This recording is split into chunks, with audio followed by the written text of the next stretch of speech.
News for Bharat हमारे इस मंच पर मैं आरिफ आलम तमाम का बहुत स्वागत करता हूं। अहमदाबाद ही नहीं बल्कि पूरे गुजरात में इन दिनों बुलडोजर एक्शन जारी है और अहमदाबाद के चंडोला, बापूनगर, सरखेज जैसे इलाकों में मुस्लिम समुदाय के लोगों को बेघर किया जा रहा है। चंडोला ही नहीं, गुजरात के बाहर जब आप निकलेंगे तो आपको बेट द्वारका हो, भावनगर हो, राजकोट हो, ऐसे कई जगहों पर लगातार सरकार कार्रवाई करके मुस्लिमों को बेघर करने की कोशिश कर रही है। अगर अहमदाबाद की बात करें तो अहमदाबाद में सरखेज में जो सफी लाला दरगाह के पास में मकान थे, अलिफ रो हाउस, उसे बचाने के लिए गुजरात MIM की टीम ने काफी मेहनत किया था। हमारे साथ में गुजरात MIM के सदर साबिर भाई काबलीवाला है, उन्हीं से बातचीत करते हैं। साबिर भाई, आपने भी एक कोशिश की थी सफी लाला दरगाह के पास में जो अलिफ रो हाउस है और दूसरे मकान है उसको लेकर, पहली नोटिस कब आई थी और किस तरीके से आप लोगों ने उसे बचाने की कोशिश की थी? ये सफी लाला जो रो हाउस जो है वहाँ पर 2014 में जब तोड़ने आने वाले थे तो उस टाइम हमारी टीम वहाँ पर जाके उनको रोकवाए थे और उनको लीगली करने की बात हमने कही थी। और वहाँ पर हमने फॉर्म बनाकर भी उनको देते, फॉर्म भर कर यहाँ पर कॉर्पोरेशन के अंदर देने के थे। 2010 के पहला जितने भी पूरा वो हो उनको सबको मकान मिलने वाले थे, लेकिन पता नहीं हम वहाँ कहाँ बीच में गैप पड़े। उसके बाद मकान तो रुक गए, अभी तक शांति से रह रहे थे। फिर अचानक अभी 1 महीने पहले आकर वो पूरे मकान सब तोड़ दिए थे। एक नोटिस देकर पूरे तोड़ दिए गए। वहाँ पर हम लोग गए भी थे तो वहाँ पर हमने फॉर्म बनाकर भी दिए थे कि तुम ये फॉर्म भरकर, अब तो हमको 2010 पहले के सरकार पुरावे मांग रही है, उसके बाद नहीं होगा तो हम लोग 12 तक भी करवाएंगे, लेकिन उन्होंने सरकार ने कुछ सुनी नहीं और पूरे मकान तोड़ दिए।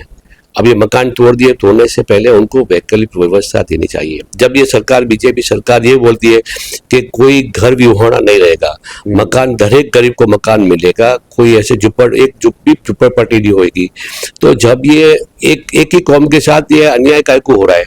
ये जहाँ भी जितने मकान टूट रहे सब मुस्लिमों के मकान टूट रहे, ऐसा क्यों? और मकान चलो समझो गैर सरकारी जमीन के ऊपर बने हुए तो उनको, और सरकार की जिम्मेदारी को उनको पहले मकान बना के दे, फिर उसके बाद तोड़ा जाए। अब इतनी गर्मी के अंदर अभी बारिश स्टार्ट हो गई, इतनी गर्मी के अंदर बेचारे वो लोग रह रहे थे, मकान नहीं दिया और मकान तोड़ा। अब ये बारिश के अंदर अभी लोग भी वहीं बैठे, उनकी कोई अभी तक रहने की कोई व्यवस्था नहीं की। तो सरकार को एक कैंप खोलना चाहिए और खाने पीने की व्यवस्था करनी चाहिए, उनको रहने की व्यवस्था करनी चाहिए और मकान बनाकर उनको जल्द से जल्द देना चाहिए। जो सरकार की जवाबदारी, जब सरकार ने जब स्कीम ये बनाई है कि गरीबों को हम मकान देंगे, तो ये फिर वो क्या स्कीम किसके लिए? वो खाली स्कीम डिक्लेयर करके क्या पैसे खा जाने के लिए बनाई है? तो ये गरीबों को मकान पहले बनाकर देना चाहिए और जल्द से जल्द मकान बनाकर देना चाहिए सरकार को। अच्छा, आपकी टीम कैसे सर्वे करेगी कि कितने लोग जहां इससे मुतासिर हुए हैं, उनके मकान तोड़े गए हैं और उनके पास क्या क्या कागजात हैं? कुछ सर्वे वगैरह की भी प्लानिंग चल रही है सरखेज जिला की? नहीं, हमने हमारी टीम जो बनाकर सरकेज में भेजी थी वहाँ पर, और हमने एक फॉर्म बना कर दिया था और 2010 के पहले के जितने भी पुरावे हो वो पुरावे लेकर और अपने सरकार के पास जाए। वो एक फॉर्म दूसरा फॉर्म देंगे तो आपके पुरावे वो चेक करेंगे, चेक करके उसको वो फॉर्म के ऊपर सही सिक्का करके देंगे, फिर वो फॉर्म भरकर वहीं पर जाकर जमा कराए और 2010 के पहले के जितने भी पुरावे होंगे आपको इंशाल्लाह मकान मिलेंगे। अच्छा, चंडोला में भी एक लंबा डिमोलेशन हुआ, महा डिमोलेशन इसे कहा गया, वहां पर भी वैकल्पिक व्यवस्था नहीं की गई थी, लेकिन जब कुछ दबाव आया तब सरकार को वैकल्पिक व्यवस्था का ऐलान करना पड़ा। इस पूरी कार्रवाई को आप कैसे देखते हैं और क्या कहेंगे इसलिए? नहीं, इनको एक मौका मिल गया चंडोला तालाब को, जब इनको डेवलप करने का था, उनको मकान देने के थे और मकान देने की प्रोसेस भी चल रही थी। इनको एक मौका ये मिल रहा कि जैसे कश्मीर के अंदर जो बनाव बना, वो बनाव के अनुसंधान में वहाँ पर ये लोग ने चेकिंग की चंडोला तालाब पे कि वहाँ पर बंगाली रहते हैं, बंगाली के नाम से ये पूरा सब तोड़ दिए गए। वो बंगाली के नाम से लोग ऑपरेशन किया, बंगाली लोग कितने गैर से कितने निकले? 180 लोग बांग्लादेशी निकले, 180 बांग्लादेशी निकले। उसके अंदर 8,000 मकान तोड़ दिए गए। वो 8,000 मकान तुम वो जो वहाँ पर जो तोड़े वहाँ पर आप जाकर देखो वो बेचारे कैसे रह रहे हैं। उनको कल पता नहीं था कि कल सुबह हमारे मकान टूट जाए, अचानक जाकर पूरा डिमोलेशन कर दिया गया। तो उनको सबसे पहले तो क्या मकान की वैकल्पिक व्यवस्था करनी चाहिए। वैकल्पिक व्यवस्था दिए बिना वो मकान तोड़ दिए गए, मतलब ऐसा नहीं होना चाहिए। तो पता नहीं ये सरकार क्यों एक ही कौम को टारगेट बना रही है, ये क्या करना चाहती है, एक ही कौम को रोड पर लाना चाहती है या कुछ इनका प्लानिंग क्या है, कुछ पता नहीं। अच्छा, उस वक्त परेड भी करवाया गया, करीब 250 लोगों के लिए हजारों लोगों का परेड, उसमें गर्भवती औरतें भी थी, मासूम बच्चे भी थे और 40 से 42 डिग्री का तापमान उस दिन था। ये मानवाधिकारों का भी हनन है, लेकिन किसी ने भी इसके खिलाफ आवाज नहीं उठाई। इसे कैसे देखते हैं? इसमें मानवाधिकार पंच को भी आना चाहिए, क्योंकि वो बंगाली के नाम से कितने लोगों की, लगभग 2,3500 लोग की परेड कराई। वो क्या वो इतने सारे सब बंगाली थे? कुछ नहीं, सर्वे किया बिना उनको सबको परेड कराई और उनकी इज्जत ली और मकान भी तोड़े, उनको बेइज्जत करके मकान भी तोड़ दिए गए और वहाँ पर बंगाली 180 निकले। अब जिनकी मानव अधिकार को सामने आना चाहिए और इनके ऊपर केस करके इनको मकान भी मिले, ऐसा इनको कार्रवाई करनी चाहिए। जी, गुजरात के दूसरे हिस्सों में भी देखा जाए लगातार बुलडोजर चल रहा है और एक खास समुदाय के लोगों को निशाना बनाया जा रहा है। कैसे इसे आप देखते हैं? नहीं, जब से बीजेपी सरकार आई है एक ही कौम को टारगेट किया जा रहा है। मतलब सरकार क्या करना चाहती है, उनका प्लानिंग क्या है? क्या मुस्लिम को उश्केरना चाहती है? लेकिन मुस्लिम एक शांति प्रिय है, मतलब आप मुस्लिम के ऊपर कितने भी जुल्म करो वो कभी उश्केरने वाले नहीं है। और मुस्लिम समाज जो है इस्लाम को मानने वाली है और इस्लाम ऐसा कोई सिखाती नहीं है कि किसी के ऊपर गुस्सा करे, कोई एक थप्पड़ मार तो उसको दूसरा गाल लग देना चाहिए। और शांति प्रिय इंसान है और कभी आप कितने भी मुश्किल हो, लेकिन मुसलमान कभी वो अपने मुश्किल के कुछ गलत काम करने वाला नहीं है। और ऐसा ना करना चाहिए, उनको सब मकान बनाकर दो। गैरकायदेसर मकान है, चलो सरकार की जमीन है, सरकार की जमीन खाली करवानी, तो जमीन काफी ऐसे जमीन नीचे जो कवर होती है तो उसको आप ऐसे बनाकर देते हो तो आपकी जमीन लगभग 70% तो जमीन खाली हो जाती है। 30% जमीन जो अपने ऐसे बिल्डिंग बना के देंगे तो उसके अंदर समावेश हो जाता है और उसको 70% जमीन मिल जाती है। समझो कि इसने ये लोगों ने आपकी जमीन की रखेवाड़ी की है।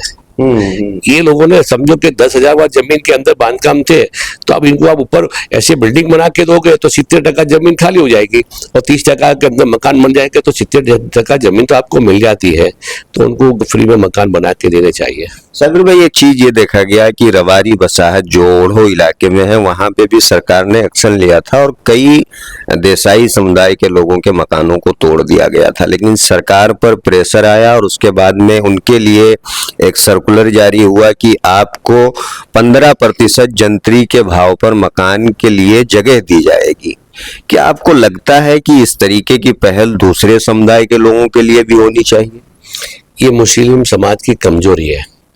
आज देसाई समाज के अंदर आज ही उनके 12 MLA है। आज इतना बड़ा समाज, मुस्लिम समाज 13% आबादी होने के बाद भी एक MLA है, ये अपनी कमजोरी है। तो उनकी नेतागिरी मजबूत है, मुस्लिम समाज के अंदर नेतागिरी नहीं है। नेतागिरी मजबूत करो, नेता बनो, 12 और नेतागिरी करो और मुस्लिम समाज की रक्षा करो। जैसे देसाई समाज के अंदर जो मकान टूटे तो पूरा देसाई समाज ने प्रेशर किया, उनको सरकार ने मकान बना के देने की बात करी, तो आज इतने सारे मकान टूट गए। इसमें अंदर सब एक होकर बाहर आना चाहिए, सरकार के सामने पड़ना चाहिए और मकान की डिमांड करनी चाहिए और ऐसा कभी ना हो, ऐसी बात उनको रखनी चाहिए और सब मकान टूटने ना चाहिए। मुसलमानों की नेतागिरी कितनी शून्य यहाँ पर दिखा, क्योंकि अगर राजनीतिक एतबार से मुसलमान मजबूत होते तो कहीं ना कहीं इसको लेकर सवाल उठा सकते थे, विरोध कर सकते थे, लेकिन पूरे मामले में मुसलमानों की नेतागिरी जो है वो शून्य नजर आई। कैसे इसे आप देखते हैं और कितनी जरूरत आप महसूस करते हैं कि नेतागिरी होनी चाहिए ताकि मुसलमानों की आवाज को उठाया जा सके विधानसभा में, कॉर्पोरेशन में? नहीं, मुस्लिम समाज के अंदर नेता तो है ही नहीं। समझो नेता है तो कांग्रेस में, कांग्रेस और बीजेपी दोनों एक ही है। आज मुस्लिम जब से देश आजाद हुआ, जब से मुस्लिम समाज कांग्रेस को वोट देता आया है। कांग्रेस ने अपने मुस्लिम समाज को दिया क्या है? एनआरसी, एनआरसी, जितने भी जो अभी मुद्दे आए, ये किसका है? ये सब कांग्रेस के। बीजेपी सत्ता पे इनको तैयार माल मिल गया। बीजेपी कांग्रेस दोनों एक ही है और दोनों का एजेंडा एक ही है। एक तो अपने को पता है कि बीजेपी कब वार करेगी, सबको पता है, लेकिन कांग्रेस कब वार पीछे से वार कर दी, कब करेगी किसी को पता नहीं।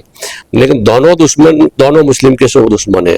तो एक मुस्लिम नेतागिरी मजबूत करनी चाहिए और सब आगे आने चाहिए, और एक अपना नेता, मजबूत नेता को चुनकर और नेतागिरी अपने मजबूत करनी चाहिए। मुस्लिम समाज की एक आवाज़ उठाने के लिए मुस्लिम का एकजुट होना जरूरी है और एक अपना नेता को चुनना काफ़ी जरूरी है। कौन से राजनीतिक विकल्प मुसलमानों के पास में अब बचते हैं? क्योंकि बीजेपी कांग्रेस दोनों को आपने बोला कि एक ही है, तो दूसरा कौन हो सकता है जो मुसलमानों की आवाज उठा सकता है? आपने देखा होगा कि सांसद के अंदर कौन आवाज़ उठाता है, मुस्लिम का कोई भी मुद्दा होता है तो आवाज़ कौन उठाता है? जब बैरिस्टर असदुद्दीन ओवैसी साहब जब लोकसभा के अंदर आवाज़ उठाते हैं, और जब भी मुस्लिम का जो कोई मसला होता है तो मुस्लिम के कितने सारे सांसद हैं उनको बोलना चाहिए, लेकिन वो राहत देके कि असद साहब, उनको पूछते कि असद साहब आप कब बोलने वाले, आप कब बोलने वाले, उनको सुनने के लिए वो बैठते हैं, लेकिन मुस्लिम समाज की आवाज़ नहीं उठाते। और कांग्रेस को अब मुस्लिम समाज वोट देता है, चलो मुस्लिम समाज ने कांग्रेस को वोट दिया तो वोट जाता क्या है? वो एमएलए छुटा के जाता है, वो सांसद छुटा के जाता है, तो वो जाके बीजेपी के साथ बैठ जाता है। तो अल्टीमेटली अपने जो वोट दिया वो किसको? बीजेपी को ही दिया। तो अपना नेता चुनना चाहिए। मैं सोचता हूँ कि अपना नेता बैरिस्टर असदुद्दीन ओवैसी साहब जो है, उनको उनके साथ खभे से खभा मिलाकर मजबूती से अपना एक समाज को मजबूत करना चाहिए। और पूरा समाज, ऐसा नहीं है हिंदू समाज भी उनके साथ में, मुस्लिम समाज ने, पूरा समाज उनको, उनकी इज्जत करता है और सब कुछ चाहते हैं। अभी आपने देखा होगा कि ये जैसे कश्मीर के अंदर जो मुद्दा उठा, उसके अंदर अमित शाह ने साहब ने स्पेशल फ़ोन करके उनको बुलाया और उनके लिए सलाह मशवरा ली उनकी। अच्छा, उसके बाद जो पूरे मुस्लिम देश के अंदर एक डेलीगेशन गया, तो असद साहब की आगेवानी के अंदर सबको लेकर वहाँ पर मुस्लिम समाज जितने भी देश है, वहाँ पर जितने भी सांसद जो विपक्ष के थे, सबको इकट्ठा करके असद साहब की आगेवानी में वहाँ पर जाकर रजूआत करी, जो यहाँ पर जो भी जुल्म हुआ कश्मीर के अंदर। तो आज उनकी, असद साहब की ताकत है। असद साहब को आप समझो, वो बैरिस्टर कितना मजबूत है, और वो इंसान ये नहीं बोलता कि मुझे मतलब मिनिस्टर बनना है या एमपी बनना है, वो बोलता है कि आप लीडर बनो, वो लीडर बनाने के लिए आया है जी। तो आप उनको, वो एकदम क्लियर बोलता है कि हम तो आने वाली पीढ़ी को तैयार कर रहे हैं। अब हमारी उम्र रही कितनी, 10 साल जिएंगे हम लोग, तो ये आने वाली पीढ़ी को उसको मजबूत कर रहे हैं हम लोग, मजबूत कर अब एक मुस्लिम समाज को की एक लीडरशिप तैयार कर रहे हैं। कॉर्पोरेशन का इलेक्शन है, क्या तैयारियां हैं? क्योंकि पिछली बार देखा गया कि पहली बार इलेक्शन लड़ा और एमआईएम को बड़ी जीत मिली। नहीं, इस टाइम हमारी तैयारी है कि कॉर्पोरेशन अंदर ज़्यादा से ज़्यादा काउंसिलर हम जुटा कर लाएंगे, क्योंकि पहले जो हम जब पार्टी लाई थी हमको 18 दिन का टाइम मिला था। 18 दिन के अंदर हमने पार्टी रजिस्ट्रेशन भी करवाई और सिलेक्शन भी किया, इलेक्शन भी लड़े, और उसके अंदर टोटल हम 28 सीट जीता कर लाए। हम लोग गोधरा के अंदर 12 काउंसिलर जुटा के लाए थे। हमने गोधरा लड़ाने का नहीं था, लेकिन हमने फिर सोचा कि बीजेपी सरकार कहाँ से जो मजबूत हुई 2002 के अंदर, ये गोधरा कांड के बाद मजबूत हुई, तो हमने भी सोचा कि गोधरा लड़वाना है। तो गोधरा लड़वा कर हम लोग सत्ता पे आए, हम बोर्ड हमारा बना, मेयर हमारा बना, 1 साल तक चला, लेकिन हमने वहाँ पर बोर्ड बनाए। वहाँ पर आज तक जो गोधरा के अंदर जो काम नहीं हुए, जो कब्रिस्तान के काम नहीं थे, रोड रास्ते पूरे लाइट, और वहाँ पर रास्ते नहीं थे, वो भी सब हमने मंजूर करवा दिए, काम हो गए। और दूसरा, एक लगभग देश आज़ाद हुआ उस दिन से लेके आज तक एक वो नाला है, नाले का काम अभी तक नहीं करवा, वो नाले का काम भी हमने परसों मंजूर करवा दिया और उसका काम जल्द से जल्द काम चालू होगा। और अपने वहाँ से गोधरा के अंदर सिटी के अंदर जाना है तो वो 15 फीट का नाला है, वहाँ से अवड़ जवड़ होती है और ट्रैफिक भी काफ़ी जाम होता है। तो वो उसको अपने लगभग 70 फीट का पौड़ा कर कर आसपास में नहर बनाकर और पानी ना भरा उसके लिए नीचे रिवर्स बोर्ड भी बनवाकर वो पानी रिवर्स होकर सब नीचे जाएगा वापस, वहाँ पर पानी कभी भराएगा नहीं, ट्रैफिक जाम नहीं होगा। इस तरह से हमने वहाँ पर वो सब मंजूरी भी करवा दी है, जल्द से जल्द काम वहाँ पर पूरा होगा। ये हमारी जो हमने गोधरा बोड़ासा भरूच के अंदर जो भी आज तक काम नहीं हुए थे वो सब हमने वहाँ पर जो काम पेंडिंग थे नहीं करा सके कोई, वो काम हमने ये सब पूरे करवाए। आने वाले कॉर्पोरेशन के चुनाव के अंदर प्रजा को पता भी चलेगा कि आज तक जो काम नहीं हुए वो हमने ये काम करवाए, और आने वाले कॉर्पोरेशन के अंदर इंशाल्लाह हम ज़्यादा से ज़्यादा सीट लेकर आएंगे, क्योंकि 18 दिन के अंदर हमने इतनी कामयाबी करी। अभी हमको 5 साल का टाइम मिला था, तो हम लोग अहमदाबाद के अंदर मेहनत ये कर रहे हैं, ज़्यादा से ज़्यादा सीटें जिता कर लाएंगे और कम से कम विपक्ष में बैठना है।